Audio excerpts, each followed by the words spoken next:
আসন্ন ত্রয়োদশ জাতীয় সংসদ নির্বাচন ঘিরে অন্তর্বর্তী সরকারের সবথেকে বড় চ্যালেঞ্জ নিরাপত্তা ব্যবস্থা। এরই মধ্যে নির্বাচনকে সামনে রেখে নিরাপত্তা বিষয়টি নিয়ে চলছে ব্যাপক আলোচনা। মাঠ পর্যায়ে শুরু হয়েছে প্রশাসনিক প্রস্তুতিও।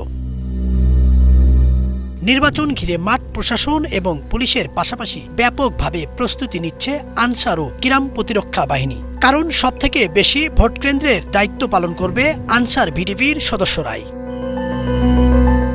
এর প্রেক্ষিতে নির্বাচনে অস্ত্র, গোলাবারুদ, ইউনিফর্ম ও নিরাপত্তা সহ এই বিশাল কর্মযজ্ঞের জন্য নতুন করে বাজেটও চেয়েছে প্রতিষ্ঠানটি, যা নির্বাচনকালীন স্বল্প মেয়াদী এবং দীর্ঘমেয়াদে মাঠ পর্যায়ের বিশাল এই বাহিনীর আধুনিকায়নে কাজ করবে।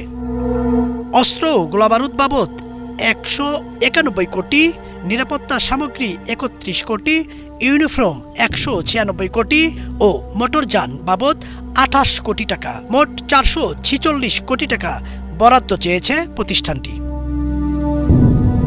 নির্বাচনের দিন মাঠে সর্বাধিক ফোর্স থাকবে আনসার বাহিনীর। পুলিশের মতো এত বিপুল জনবল অন্য কোনো বাহিনীর নেই। আনসার বাহিনীর প্রস্তাবিত বরাদ্দ 450 কোটি টাকা, যা অস্ত্র, ইউনিফর্ম ও প্রশিক্ষণ বাবদ ব্যয় নির্ধারণ করা হয়েছিল। নির্বাচন উপলক্ষে আধুনিক আনসার গড়ার দিকেও পরামর্শ দিয়েছেন বিশেষজ্ঞরা।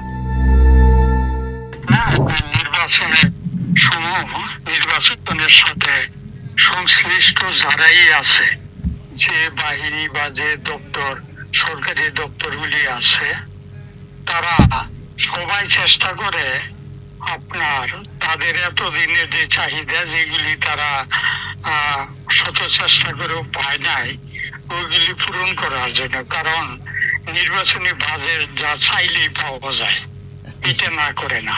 আধুনিকায়ন করার জন্য তো একটা লাগবে, ওয়ার্ক প্ল্যান লাগবে।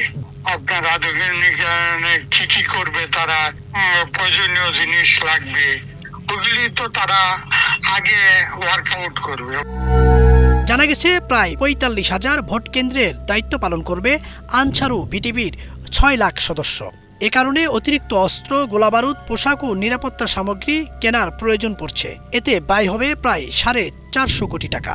নির্বাচনী প্রস্তুতি হিসেবে পেশাদারিত্বের সাথে সকল সদস্য যেন নির্বাচনে নিয়োজিত হয়ে অর্পিত দায়িত্ব সম্পাদন করতে পারে, তা বিবেচনায় রেখে অত্যন্ত দক্ষতার সাথে এবং সার্বিক যৌক্তিকতা বিবেচনা করে নির্বাচন সংক্রান্ত এই বাহিনী বাজেট প্রণয়ন করা হয়েছে। প্রারম্ভিকভাবে যদিও এই বাজেটটা সকল খাত বিবেচনায় ছিল, পরবর্তীতে তা স্থানীয় বাজেট সংকলনের মাধ্যমে এবং সার্বিক দেশের অর্থনৈতিক প্রেক্ষাপট বিবেচনা করে শুধুমাত্র অস্ত্র, গোলাবারুদ ও আমাদের পোশাক সরঞ্জামাদি এই দুটি খাতকেই সমন্বিত রেখে প্রায় 200 কোটি টাকার বাজেট প্রণয়ন করা হয়েছে।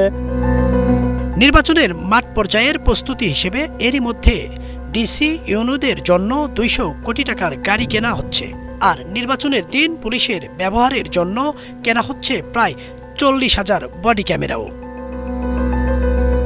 ইদ্রিস আলম, বাংলা ভিশন, ঢাকা।